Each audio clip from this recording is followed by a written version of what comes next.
ನೋಡಿ ಮುಖ್ಯಮಂತ್ರಿಗಳಿಗೆ ಇದೇ ಜಿಲ್ಲೆದವರು ಅದಾರ. ಅವರು ನಿನ್ನೆ ಹೇಳಿದ್ದಾರೆ, ಒಂದೇ ಫ್ರೂಟ್ ಸಹಿತ ರೈತರು ಒಂದು ಇಂಚನು ಮಾರಬೇಡ್ರಿ.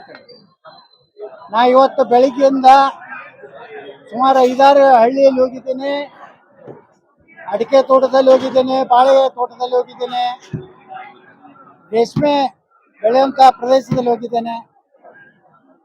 ಇಲ್ಲಿ 1 ಎಕರೆಗೂ ಸಹ ಬಡ್ಡಿ ಜಮೀನಿಲ್ಲ. ಮೊದಲೇದು ನಾ ಹೇಳಿದ್ದೇನೆ, 1 ಎಕರೆ ಜಮೀನು ಇವತ್ತು ಬರಡತ್ತು ತೋರಿಸ್ಕೊಡ್ಲಿ, ನಾನು ಕ್ಷಮಾಪಣೆಯನ್ನ ಮುಖ್ಯಮಂತ್ರಿ ಕೇಳ್ತೀನಿ. ನಂಬರ್ 1. ನಂಬರ್ 2, 90% ರೈತರು ಒಪ್ಕೊಂಡಾರೋದಕ್ಕೆ ಏನ್ ದಾಖಲೆ ಇದೆ ನಿಮ್ಮಲ್ಲಿ? ಯಾರೋ ದೊಡ್ಡ ದೊಡ್ಡದಾರರು ಒಂದು 9-10 ಜನ ಬರೆದು ಕೊಟ್ಟಿದ್ ಬಿಟ್ರೆ ಇಷ್ಟು 452 ದಿವಸ ಯಾರು ಉಪವಾಸ ಅಥವಾ ಧರಣಿ ಮಾಡ್ತಿರ್ಲಿಲ್ಲ. ರೈತರು ಸಾಮಾನ್ಯ ಬಡ ಜನ ರೈತರನ್ನಾದಾರ, ಬಡ ರೈತರು ಸಣ್ಣ ಸಣ್ಣ ಹಿಡುವಳಿದಾರ, ಅವರ ಇಡೀ ಜೀವನವನ್ನೇ ಹಾಳಾಗಿ ಹೋಗ್ತದೆ. ಅದರ ಜೊತೆಗೆ ಕೃಷಿ ಕಾರ್ಮಿಕರಾಗಲಿ ಮತ್ತು ಕೆಲವೊಂದು ರೈತರು ತಮ್ಮ ಜಮೀನನ್ನ ಪಾಲುದಾರಿಕೆಯಲ್ಲಿ ಕೊಟ್ಟಿರ್ತಾರೆ. ಅವಂಥವು ಸಾವಿರಾರು ಕುಟುಂಬಗಳದ. ಅವ್ರಿಗೆಲ್ಲರ ಜೀವನ ನೀವು ಎಷ್ಟು ಕೋಟಿ ಕೊಡ್ತೀನಿ ಅಂದ್ರೂ ಕೊಡ್ಲಿಕ್ಕೆ ರೆಡಿ ಇಲ್ಲ. ಅವ್ರಿಗೆ ದುಡ್ಡು ಬೇಕಾಗಿಲ್ಲ, ನಮ್ಮಷ್ಟಕ್ಕೆ ನಾವೇ ಜೀವನ ಮಾಡ್ಬೇಕನ್ನೋಂಥದಕ್ಕೆ ಬಿಟ್ಟು ಬಿಡಿ ಅನ್ನೋಂಥ ಒಂದು ವಿನಂತಿ ಅಷ್ಟೇ ಇದೆ. ನೋಡಿ, ಒಟ್ಟು ಈ ಒಂದು ಪ್ರದೇಶದಲ್ಲಿ ಸುಮಾರು 9,600 ಎಕರೆ, 9,600 ಎಕರೆ. ಅದರಲ್ಲಿ ಕೆಲವೊಂದು ಜನ ಇದ್ದೇ ಇರ್ತಾರೆ, ಒಂದು 5% ಇದ್ದಾರೆ. ಅದು ಉಳಿದ ಜನ ಯಾರು ರೆಡಿ ಇಲ್ಲಲ್ಲ. ನಿಮಗೆ ಅಷ್ಟು ಒಂದು ಹೊಸ ಟೌನ್ಶಿಪ್ ಮಾಡ್ಬೇಕಾದ್ರೆ ಬರಡು ಭೂಮಿಯಲ್ಲಿ ಮಾಡ್ರಿ. ಅಲ್ಲೇ ಸಾತ್ನೂರದಲ್ಲಿ ಸಾಕಷ್ಟು ಬರಡು ಭೂಮಿ ಇದೆ, ನೀವು ಅಲ್ಲೇ ಒಂದು ಟೌನ್ಶಿಪ್ ಕಟ್ರಿ. ಮೆಟ್ರೋ ಟ್ರೈನ್ ಮಾಡ್ರಿ ಅಲ್ಲಿ ತನ. ಏನು ಈ ಮೆಟ್ರೋ ಟ್ರೈನ್ದಲ್ಲಿ 10 ನಿಮಿಷದಲ್ಲಿ ಹೋಗ್ಬೋದು. ನೀವು ಇಂಥ ಫಲವತ್ತಾದಂಥ ಜಮೀನು ಮತ್ತು ಅಲ್ಲಿ ಜೀವನವನ್ನ ಏನು ಒಂದು ರೀತಿ ನೆಮ್ಮದಿ ಜೀವನ ಏನು ಮಾಡ್ತಾ ಇದ್ದಾರೆ ರೈತರು, ಅವ್ರ ಜೀವನ ಯಾಕೆ ಹಾಳು ಮಾಡ್ತೀರಿ ಅಂತ ಕೇಳ್ತೀವಿ. ಇಷ್ಟು 1 ವರ್ಷದಿಂದ ಹೋರಾಟ ಮಾಡ್ತೀರ ಸರ್ ರೈತರು. ಕೆಲವು ಪಕ್ಷದವರು ಬಿಜೆಪಿ ಆಗಿರ್ಬೋದು, ಜೆಡಿಎಸ್ ಎಲ್ಲ ಕೊಟ್ಟಿರೋ ತಾವು ಕೂಡ ಕೊಡ್ತಾರೆ. ಸರ್ಕಾರ ಮಳೆ ಮಾಡ್ತೀವಿ ಅಂತಾರೆ, ಈ ಕಡೆ ತಾವು ಕೊಡ್ತೀರ. ಮತ್ತು ಯೋಜನೆ ಇರುವಂತದ್ದು ಸರ್, ಮುಂದಿನ ಹೋರಾಟ ಹೇಗಿರ್ತದೆ ಸರ್? ನೋಡಿ, ಈಗ ಇದು ವಿಧಾನಸಭೆಯಲ್ಲಿ ಚರ್ಚೆ ಆಗೋದು. ವಿಧಾನಸಭೆಯಲ್ಲಿ ಚರ್ಚೆಗೆ ಬರ್ತಂದ್ರೆ ಯಾರ್ಯಾರು ಯಾವ ಪಕ್ಷದವರು ಏನೇನು ಅಭಿಪ್ರಾಯ ಹೊರಬೇಕು. ಇಲ್ಲಿ ಬಂದಾಗ ಹೇಳಿದ್ದಾರೆ ಬಿಜೆಪಿ ಅವರು, ಯಾರು 1 ಇಂಚು ನೀವು ಜಮೀನು ಕೊಡಬೇಡ್ರಿ. ಅಲ್ಲೇ ವಿಧಾನಸಭೆ ಒಳಗೆ ಏನು ಹೇಳಿದ್ದಾರೆ, ನೀವು ಇದನ್ನು ಮುಂದುವರಿಸ್ರಿ, ನಾಳೆ ನಮ್ಮ ಸರ್ಕಾರ ಬಂದಾಗ ನಾವು ಮುಂದುವರಿಸ್ತೇವೆ. ಇಲ್ಲಿ ಯಾಕೆ ಹಿಂಗೆ ಹೇಳಿದ್ರಿ, ಅಲ್ಲಿ ಯಾಕೆ ಹಂಗೆ? ಈ ನಾಳೆ ವಿಧಾನಸಭೆಯಲ್ಲಿ ಒಂದು ದಿವಸ ಚರ್ಚೆ ಆಗಲಿ, ಈ ಭಾಗದ ಎಲ್ಲ ಶಾಸಕರು ಮಾತಾಡಿ, ಎಲ್ಲ ರಾಜಕೀಯ ಪಕ್ಷದ ನಾಯಕರು ಮಾತಾಡಿ. ಯಾರು ಬಿಜೆಪಿ ಅದೇ ಆಗ್ತದೆ. ಈಗ ನೀವು ವಿಧಾನಸಭೆ ಆನ್ ರೆಕಾರ್ಡ್ ಇರ್ತದೆ, ಏನೋ ಫೇಕ್ ಅಂತ ಇರುವುದಿಲ್ಲ. ಇಲ್ಲ ರೈತರು ಹೋರಾಟ ಕೂತಾಗ ಬಂದು ಏನು ಹೇಳಿದ್ರಿ, 1 ಇಂಚು ಜಾಗನೂ ಬಿಟ್ಟು ಕೊಡಬೇಡಿ, ನಾವು ಸಂಪೂರ್ಣ ಬೆಂಬಲ ಇದೆ ತಿಳಿ. ನೀವು ವಿಧಾನಸಭೆಯಲ್ಲಿ ಮಾತಾಡಿರಿ, ಅದೇ ಪ್ರಶ್ನೆ ರೈತರು ಕೇಳ್ತಾ ಇದ್ದಾರೆ. ಅದಕ್ಕೆ ನಾಳೆ ನಾನು ವಿಧಾನಸಭೆಯಲ್ಲಿ ಪ್ರಸ್ತಾವನೆ ಮಾಡ್ತೇನೆ. ಅವಾಗ DK ಶಿವಕುಮಾರ್ ಅವ್ರದ ಉತ್ತರ ಏನಿದೆ, ವಿರೋಧ ಪಕ್ಷಗಳ ಅವರ ಅಭಿಪ್ರಾಯ ಏನಿದೆ, ಕೊನೆಗೆ ಒಂದೇ ಮಾತು ನಾ DK ಶಿವಕುಮಾರ್ ವಿನಂತಿ ಮಾಡ್ಕೋದು, ರೈತರ ಪರವಾಗಿ ದೊಡ್ಡ ಮನಸ್ಸು ಮಾಡಿ ರೈತರನ್ನ ಅವ್ರ ಜೀವನ ಮಾಡ್ಲಿಕ್ಕೆ ಬಿಡಿ. ನಿಮಗೆ ಬ್ಯಾರನ್ ಲ್ಯಾಂಡ್ ಸಾಕಟ್ಟಿದೆ ಕರ್ನಾಟಕದಲ್ಲಿ, ಇಲ್ಲೇ ವಿಮಾನ ನಿಲ್ದಾಣ ಮಾಡ್ಬೇಕಂತೇನಿದೆ, ತುಮಕೂರು ಕಡೆ ಮಾಡ್ರಿ, ಚಿತ್ರದುರ್ಗಕ್ಕೆ ಮಾಡ್ರಿ. ಭಾಷಣದಲ್ಲಿ ಒಂದು ಪ್ರಸ್ತಾಪ ಮಾಡಿದ್ರಿ ಸರ್, ತಾವು ಬರುವಂತ ಸಂದರ್ಭದಲ್ಲಿ ಹಿರಿಯ ನಾಯಕರು ಕರೆ ಮಾಡಿದ್ರು, ಯಾಕೆ ವೈಯಕ್ತಿಕವಾಗಿ ಯಾರು ಸರ್ ನಾಯಕರು? ಹೆಸರು ಬೇಡ, ಪಾಪ ನಮ್ಮ ಆತ್ಮೀಯ ಗೆಳೆಯರದಾರೆ, ಅವರಿಗೆ ಬೇರೆಯವರು ಹೇಳಿರ್ತಾರೆ, ಅಲ್ಲಿ ಯಾಕೆ ಹೋಗ್ತಾನಪ್ಪ ಯತ್ನಾಳ್ ಅಂತೇಳಿ.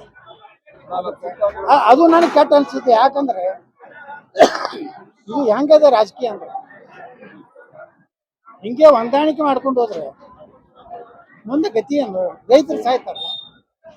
ನಾನು ಇದು ವೈಯಕ್ತಿಕ ಅಲ್ಲ, ಇದೇನ DK ಶಿವಕುಮಾರ್ ಅವ್ರ ವೈಯಕ್ತಿಕ ಆಸ್ತಿ ಅಲ್ಲ, ಇದು ರೈತರು ಆಸ್ತಿ. ಅದಕ್ಕೆ ಬಂದೀನಿ, ಸಾರ್ವಜನಿಕರ ಸಲುವಾಗಿ ನಾ ಬಂದೀನಿ. ಆದ್ರೂ ಅವ್ರು ಪರ್ಸನಲ್ ತಗೋತಾರ ಅವ್ರು ಹೇಳ್ತಾರೆ. ಪರ್ಸನಲ್ ತಗೋತಾರೋ ಏನ್ ತಗೋತಾರೋ ನಾ ಏನ್ ತಲೆ ಕೆಡ್ಸೋದಿಲ್ಲ. ನಾ ರೈತರ ಸಲ ಹೊರಟಿದ್ದೀನಿ, ನಾವು ಹೋಗ್ತೀನಿ. ಸೀಟ್ ಹಾಕೋದಕ್ಕೆ ಅವಕಾಶ ಮಾಡಿಕೊಡ್ಲಿಲ್ಲ ನಮ್ಗೆ, ರೈತರಿಗೆ ಸೀಟ್ ಹಾಕಿ ಅವಕಾಶ ಮಾಡಿಕೊಡ್ಲಿಲ್ಲ ಈ ಸರ್ಕಾರ. ನಾವು ಧರಣಿ ಜಾಗದಲ್ಲಿ ಒಂದು ಸೀಟ್ ಹಾಕೋದಕ್ಕೋಸ್ಕರ ಅವಕಾಶ ಮಾಡಿಕೊಡ್ತಾ ಇಲ್ಲ. ಸೀಟ್ ಹಾಕಿ ಕುಂತ್ಕೊಳ್ಳೋಕೆ ಕೆಳಗಡೆ ನಾವು ಧರಣಿ ಮಾಡಕ್ಕೂ ಅವಕಾಶ ಮಾಡಿಕೊಡ್ತಾ ಇಲ್ಲ. ಪೊಲೀಸ್ ಇಂದ ನಮ್ಗೆ ದರ್ಪ ದೌರ್ಜನ್ಯ ಮಾಡ್ತವ್ರೆ. ನೀವು ರಾತ್ರಿ ಹಾಕೋರಿ ಹಾಕೋರಿ, ಅದಕ್ಕೆ ನಾವು ನೋಡ್ರಿ, ನೀವು ಜನಪರ ಹೋರಾಟ ಮಾಡಿದ್ರಿ. ನೀವೇನ ಆ ಭೂಮಿಯನ್ನ ಅತಿಕ್ರಮಣ ಮಾಡ್ತಾ ಇಲ್ಲ ಅಥವಾ ಏನ್ ಪರ್ಮನೆಂಟ್ ಸ್ಟ್ರಕ್ಚರ್ ಕಟ್ತಾ ಇಲ್ಲ, ಏನೂ ಇಲ್ಲ. ನೀವು ಧೈರ್ಯ ಮಾಡ್ಬೇಕು. ರೈತರು ಎಲ್ಲಾನು ಅವ್ರದ್ದು ಫೋಕಸ್ ಬಿಟ್ರೆ ಅವ್ರಿಗೆ ಹೋರಾಟ ಮಾಡಬೇಡ ಅಂತ ಹೇಳ್ತಾರೆ. ಹಂಗಾದ್ರೆ ಬೆಳ್ಳಿಕ್ ಆಗ್ತದ. ರಾಜ್ಯಸಭೆಗೆ ದೇವೇಗೌಡರಿಗೆ ಟಿಕೆಟ್ ಸಿಗುತ್ತೆ ಅಂತ, ಆದ್ರೆ ಅವರಿಗೆ ಟಿಕೆಟ್ ಕೊಟ್ಟಿಲ್ಲ.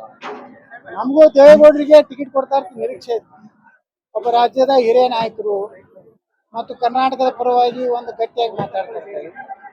ಯಾವ್ಯಾವ ಕಾರಣದಿಂದ ಕೊಟ್ಟಿಲ್ಲ ನನಗೆ ಗೊತ್ತಿಲ್ಲ, ಆದ್ರೆ ನಮಗೂ ದೇವೇಗೌಡರು ಕೊಡಬೇಕಾಗಿತ್ತು ನಮ್ದು ವ್ಯಕ್ತ.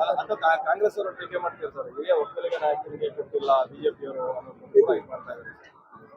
ಏನು ಬಿಜೆಪಿ ಅವ್ರಿಗ ಏನು ಅವ್ರ ವಿಚಾರ ಇದೆ ಗೊತ್ತಿಲ್ಲ, ಆದ್ರೆ ದೇವೇಗೌಡರಿಗೆ ನಾ ಪ್ರಧಾನಮಂತ್ರಿಗಳಿಗೆ ವಿನಂತಿ ಮಾಡ್ಕೋತೀನಿ, ಯಾವ ರೀತಿ ನೇರ ನಾಮಿನೇಷನ್ ಇದೆ. ಈಗ ಇವ್ರನ್ನ ಮಾಡಿದಾರಲ್ಲ, ನಮ್ಮ ಧರ್ಮಸ್ಥಳ ವೀರೇಂದ್ರ ಹೆಗ್ಗಡೆ ಅವ್ರನ್ನ, ನಮ್ಮ ಇನ್ಫೋಸಿಸ್ ಇವ್ರನ್ನೆಲ್ಲ ಸುಧಾಮೂರ್ತಿ ಅವ್ರನ್ನ, ಹಂಗೆ ದೇವೇಗೌಡರು ಸಹ ಒಬ್ಬ ಸದನದಲ್ಲಿ ಒಬ್ಬ ಹಿರಿಯ ನಾಯಕರು ಇರಬೇಕು. ಕರ್ನಾಟಕ ಧ್ವನಿಯಾಗಿ ಅವ್ರು ಕೆಲಸ ಮಾಡ್ತಾರೆ.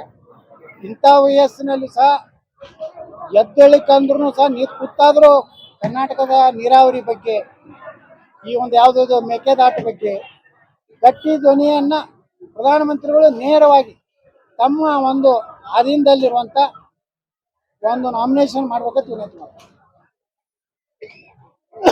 ಸರ್, ಈಗ ವಿರೋಧ ಪಕ್ಷ ಸಂಪೂರ್ಣವಾಗಿ ನಿಷ್ಕ್ರಿಯ ಆಗಿದೆ ಸರ್. ಯಾಕೆಂದ್ರೆ ಆರ್ ಅಶೋಕ್ ಅವರು ಒಂದು ಬಾರಿ ಭೇಟಿ ಕೊಟ್ಟು ಹೋಗಿದ್ದು ಬಿಟ್ರೆ ಹೋರಾಟ ಮಾಡ್ತೀವಿ ಅಂತ ಹೇಳಿದ್ರು, ಅದು ಕೂಡ ಯಾವುದು ಕೂಡ ಸಫಲತೆ ಕಾಣಲಿಲ್ಲ. ವಿರೋಧ ಪಕ್ಷ ಸಂಪೂರ್ಣ ವಿಫಲ ಆಗಿದೆ ಅಂತ ಅನಿಸ್ತಾ ಇದೆಯಾ ಸರ್? ನೋಡಿ, ಯಾವುದ್ರ ಇವತ್ತು ನೀವು ಮೀಡಿಯಾದಲ್ಲಿ ನೀವು ಅವ್ರ ಹೇಳಿಕೆಯನ್ನು ನೀವು ಕೊಟ್ಟಾಗ ಅಲ್ಲಿ ತಳಗೆ ಕಮೆಂಟ್ಸ್ ಏನು ಬರ್ತಾವಲ್ಲ, ನೀವು ನೋಡಿಬಿಟ್ರೆ ಅವ್ರು ಆತ್ಮಹತ್ಯೆನೇ ಮಾಡ್ಕೋಬೇಕು. ಮತ್ತೊಂದು ಇದನ್ನೇ ಇಲ್ಲ, ಮತ್ತೊಂದು ಹಾದಿ ಇಲ್ಲ. ಹೋಗಿ ಒಂದು ಮೆಣಸಿನ ಗಿಡಕ್ಕೆ ಆತ್ಮಹತ್ಯೆ ಮಾಡ್ಕೋಬೇಕು. ನಮ್ಮ ಕಡೆ ಮೆಣಸಿನ ಗಿಡ ಅಂದ್ರೆ ಮೆಣಸಿನ್ಕಾಯಿ ಇದೆಯಲ್ಲ, ಅದಕ್ಕೆ ಆತ್ಮಹತ್ಯೆ ಮಾಡ್ಕೋದಂದ್ರೆ ಒಂದು ಜೋಕ್ ಅದು. ಏನ್ರಿ ಏನು ಮಾತಾಡ್ತಾರೆ ಅವರು? ಇಷ್ಟೆಲ್ಲ ನೋಡಿದ ಮೇಲೆ ಮನುಷ್ಯತ್ವ ಬೇಕಲ್ಲ. ಅಲ್ಲಿಂದ ರೈತರಿಗೆ ಸಂಶಯ ಬರ್ಲಿಕ್ಕೆ ಚಾಲು ಆಗ್ತೈತಿ, ಇವ್ರದ್ದು ಇಲ್ಲಿ ಭೂಮಿ ಇದೆ ಅನ್ನತ್ತೆ, ಇವರು ಇದರ ಪಾಲ್ದಾರ ಅದಾರ ಅನ್ನೋ ಸಂಶಯ ಬರ್ತೈತೆ. ನೀವು ಮಾಡುವಂಥ ಡಬಲ್ ಗೇಮ್. ರೈತರ ಮುಂದೊಂದು ಹೇಳ್ತೀರಿ, ಒಂದು ಇಂಚು ಕೊಡಬೇಡ ಅಂತ ಹೇಳಿದ್ರಿ. ವಿಧಾನಸಭೆಗೆ ಹೇಳ್ತೀರಿ, ನಿಮ್ಮ ಏನು ಯೋಜನೆಗೆ ನಮ್ಮದು ಬೆಂಬಲ ಇದೆ ಅಂತ. ನೀವು ಒಂದು ನಿಷ್ಕೃತಿಗೆ ಬರ್ಕಂಡು ನೀವು ವಿರೋಧ ಪಕ್ಷ ನೀವೇನಾರ ಹೇಳ್ಯಾರ, ಅವ್ರ BJP ರಾಷ್ಟ್ರೀಯ ಅಧ್ಯಕ್ಷರ ಮನೆ ಹೇಳ್ಯಾರ, ಮನೆ ಬೆಂಗಳೂರಿಗೆ ಬಂದಾಗ ಏನು ಹೇಳ್ಯಾರ ಗೊತ್ತಾನು? ನೀವು ಕಾಂಗ್ರೆಸ್ ವೈಫಲ್ಯ ಆಗೈತೆ ಅಂತ ಹೇಳಿ ನೀವು ಅಧಿಕಾರಕ್ಕೆ ಬರ್ತೀರಿ ಅನ್ನೋಂಥದ್ದು ಭ್ರಮೆಯಿಂದ ಹೊರಗೆ ಬನ್ನಿ ಅಂತ ಹೇಳ್ಯಾರ. ಯಾರು? ರಾಷ್ಟ್ರೀಯ ಅಧ್ಯಕ್ಷರು ನಿತಿನ್ ನಬಿ ಅವರು. ಮುಂದೆ ಏನು ಹೇಳ್ಯಾರ, ನೀವು ಇಷ್ಟು ಮಾಡೋದ್ರಾಗ ಮೂರನೇ ಶಕ್ತಿ ಉದಯ ಆಗ್ತದೆ ಕರ್ನಾಟಕದಲ್ಲಿ. ತಮಿಳ್ನಾಡದ ಹೆಂಗೆ ವಿಜಯ ಬಂದ, ಯಾರೋ ಬಂದು ಲಾಭ ಹೊಡಿತಾರೆ, ನೀವೊಂದು ಪ್ರಾಮಾಣಿಕವಾಗಿ ವಿರೋಧ ಪಕ್ಷದ ಸ್ಥಾನದಲ್ಲಿ ಕೆಲಸ ಮಾಡಿರ್ತಾರೆ.